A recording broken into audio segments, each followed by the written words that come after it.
சேலம் மாவட்டம் ஓமலூர் அருகே காமலாபுரம் பிரிவு சாலையில் தனியாருக்கு சொந்தமான மொபைல் போன் விற்பனை மற்றும் பழுது பார்க்கும் கடை செயல்பட்டு வருகிறது.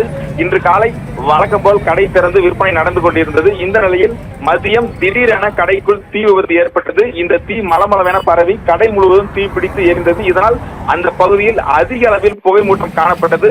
மேலும் இந்த செல்போன் கடையில் ஏற்பட்ட தீ விபத்து அருகில் இருந்த மருந்தகம் மற்றும் டைலரிங் கடை என 2 கடைகளுக்கும் தீ பரவியது. தீ முழுமையாக பரவி எரிந்து கொண்டிருந்த நிலையில் தகவல் அறிந்து அந்த பகுதிக்கு வந்த ஓமலூர் தீயணைப்பு வீரர்கள் தீயை அணைக்கும் பணியில் ஈடுபட்டனர். சுமார் 2 மணி நேரம் போராடி இந்த தீயை அணைத்து வருகின்றனர். இந்த தீ விபத்து காரணமாக சேலம் பெங்களூரு தேசிய நெடுஞ்சாலையில் கடுமையான போக்குவரத்து பாதிப்பும் ஏற்பட்டுள்ளது.